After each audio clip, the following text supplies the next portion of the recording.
جو شخص سچائی کو تلاش کرتا ہے اور اسے پسند کرتا ہے، ایسے شخص کو کسی بھی انسانی معاشرے کے لیے قیمتی سمجھنا چاہیے۔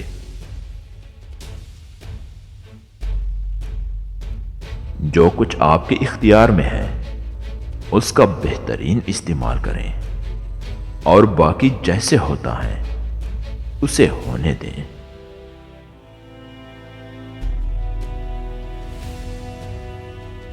عقل مند آدمی وہ ہیں جو ان چیزوں پر غم نہیں کرتا جو اس کے پاس نہیں ہے، بلکہ اپنے پاس موجود چیزوں سے خوش ہوتا ہے۔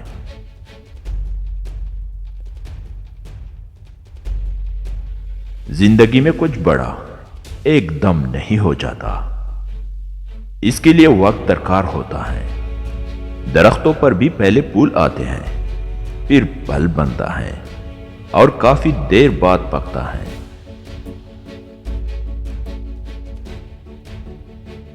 پہلے خود فیصلہ کرو کہ تمہیں کیا بننا ہے اور پھر اس کے لیے وہ سب کچھ کرو جو تمہیں کرنا چاہیے۔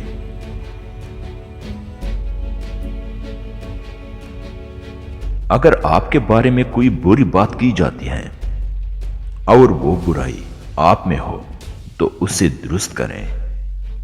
اگر وہ بات غلط ہے تو ہنس کر ٹال دیا کریں۔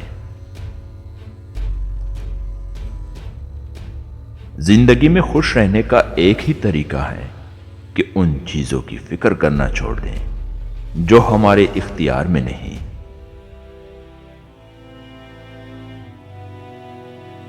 جیسے کسی سمندری جہاز کو ایک ہی لنگر پر اعتماد نہیں کرنا چاہیے، اسی طرح زندگی کو بھی صرف ایک امید پر نہیں گزارنا چاہیے۔ اپنی غلطیوں کا الزام کسی دوسرے پر لگانے کا مطلب یہ ہے کہ ہمیں تعلیم کی ضرورت ہے۔ خود کو غلطیوں کا ذمہ دار سمجھنے کا مطلب ہے کہ ہماری تعلیم شروع ہو چکی، اور اگر ہم غلطیوں کا ذمہ دار نہ خود کو سمجھے نہ ہی کسی دوسرے کو، تو ہماری تعلیم مکمل ہو چکی ہے۔